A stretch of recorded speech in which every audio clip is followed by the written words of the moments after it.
Welcome to the Fantasy Football News regular season finale edition. I'm your host, Eric. Week 14 marked the final matches of the regular season. We now know exactly which teams have made the championship playoffs and which teams will be playing in the Toilet Bowl tournament.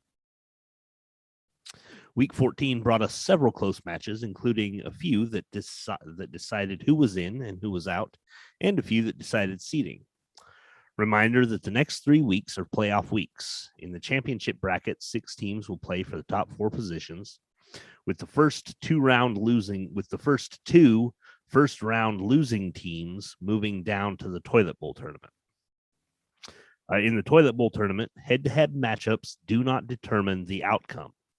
The 3-week cumulative points total will decide who wins the Toilet Bowl. More on the playoffs in a moment. For now, on with the matchups.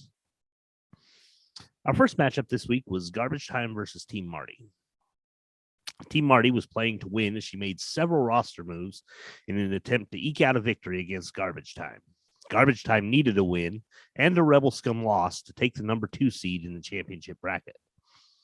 Team Marty grabbed quarterback Taylor Heineke off the waiver in an effort to replace Jalen Hurts. Heineke had been on a high score streak lately, and this seemed like a good grab. Unfortunately for Team Marty, Taylor managed only 10.18 points.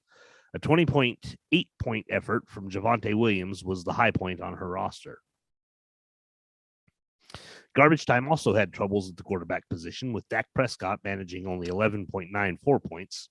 Fortunately for Garbage Time, Dalvin Cook erupted with a 35.7-point performance, and Garbage Time All-Star Cooper Kupp posted a 25.3-point effort. Final in this one was Garbage Time 117.34, Team Marty 101.08. With a 9-5 record, Garbage Time moves into the championship bracket with the number 3 seed and will face 6 seed Wu-Tang Cash in the first playoff round. Team Marty finishes the regular season with a 5-9 record and will move into the Toilet Bowl consolation bracket. Matchup number 2 was Sandlot Turf Burns versus Team Deathrager. Team Deathrager came into week 14 in firm possession of the number 1 seed, while the Sandlot Turf Burns needed a win or a Wu-Tang Cash loss to secure the 6th seed. For the Turf Burns, Russell Wilson looked to be mostly returned to form as he managed a 26.7-point score, while Jamar Chase and Mark Andrews both posted scores above the 20-point mark. On the Team Deathrager side, Josh Allen continues his amazing season with a 40.22-point performance. The Dallas defensive unit managed a 24-point effort, while the remaining roster did just enough to manage the win in this one. Final score in this one, Team Deathrager 152.82, Sandlot Turf Burns 128.9. Team Deathrager will hold on to that number 1 seed in the championship bracket and will receive a first-round bye. The Sandlot Turf Burns fell from the championship bracket with this loss and will be the current number 1 seed in the Toilet Bowl bracket. Matchup number 3 had the Wu-Tang Cash visiting the Generic Stadium in a must-win situation for the final championship bracket spot. The Generic football team was hit hard early on Sunday as superstar quarterback Lamar Jackson was injured early in his game and did not return to the field, managing only 1.18 points. In another blow to the GFT, David Johnson was placed on the COVID list just prior to his game and thus left Randy a goose egg in the RB2 slot. The hits just kept on coming as Terry McLaurin failed to catch a single pass in his effort, posting goose egg number 2 for the struggling GFT. The single bright spot for the GFT, a 29.6-point effort from Devontae Adams.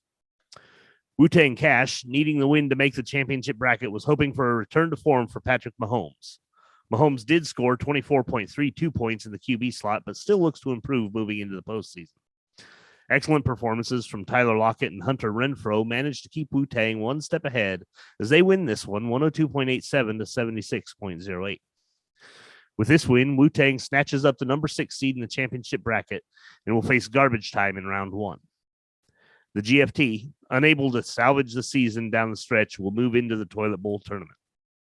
And now, our weekly contest winner. Our Week 14 contest was highest single scoring player of the entire season. Mike Frazier of the Stars and Stripes was the winner in Week 14, with no player eclipsing his Week 5 score of 53.32, with quarterback Justin Herbert. Congratulations to Mike on that. This was the final weekly $5 contest. Any winners will be paid at the conclusion of the season. Moving on, we will not be featuring our normal segment up next, but instead we'll have an all-new segment in a moment. Right now, it's time for Mike's Games of the Week.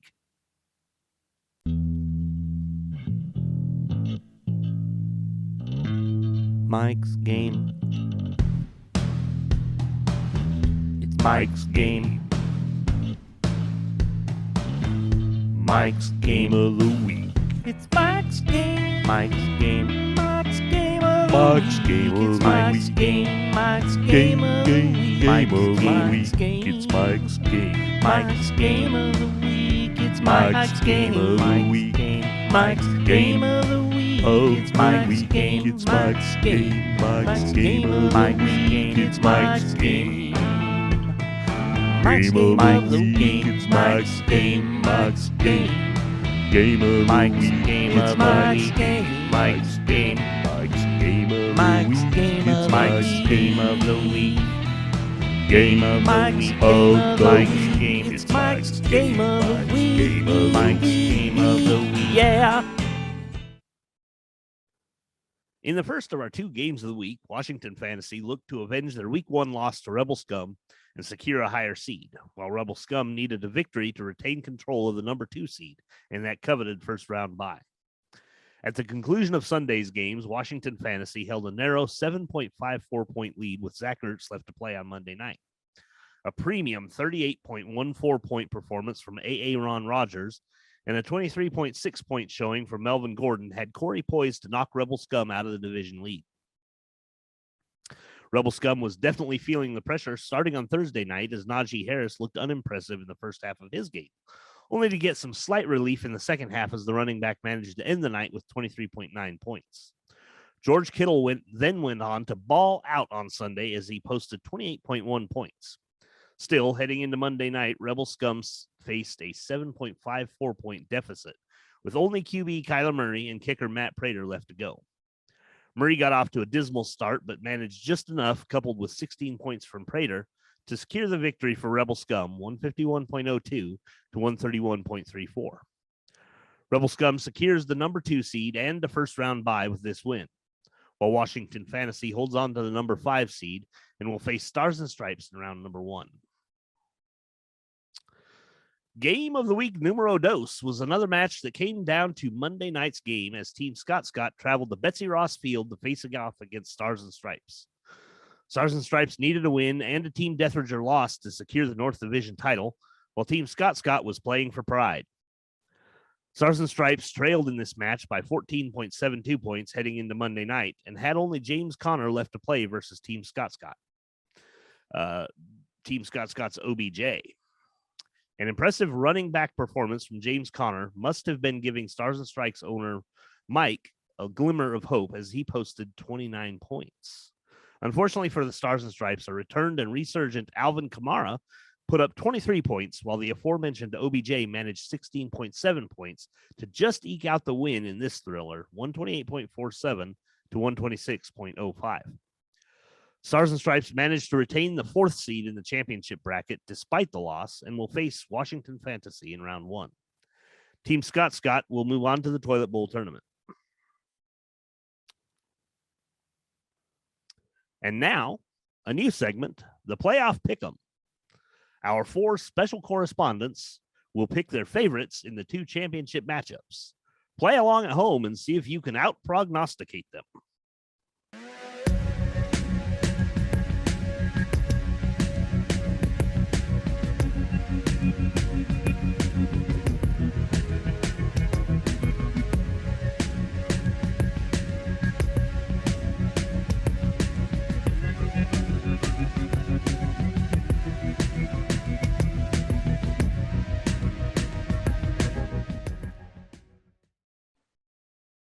Hello, I'm Teddy the Turd, coming to you live from deep in the sewer. My picks for Washington Fantasy versus Stars and Stripes is Washington Fantasy. They're the shit. And my pick for Wu-Tang Cash versus Garbage Time is obviously Garbage Time. That's my picks from Teddy the Turd. Hi. Buckeye, I'm Bucky. My picks for Washington Fantasy versus Stars and Stripes. Stars and Stripes. Buckeye. And my pick for Wu-Tang Cash versus Garbage Time is Garbage Time. Buckeye. Buckety.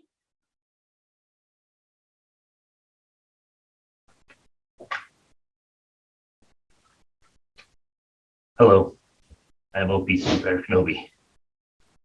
My picks for the championship bracket in Washington Fantasy versus Stars and Stripes. I believe that the force is with Stars and Stripes. My pick for Wu-Tang Cash versus Garbage Time. Wu-Tang Cash is one with the force.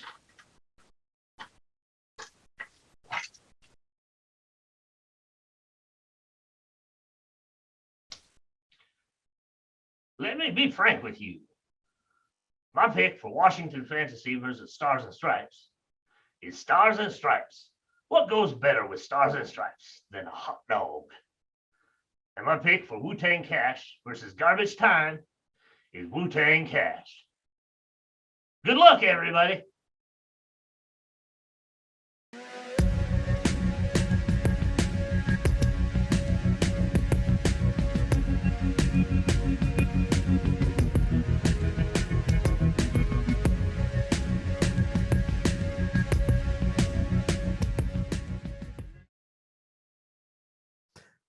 That will do it for our Week 14 match reports. Thank you for tuning in each and every week here to the Fantasy Football News. That is also going to do it for me here at the regular season news desk. It has been my pleasure to bring you the latest fantasy football news these last 14 weeks. Keep an eye out for my colleague Eric as he brings you the Fantasy Football News Playoff Edition in the weeks to come. Good luck to everybody this week. And remember, here at Fantasy Football News, we're better than you.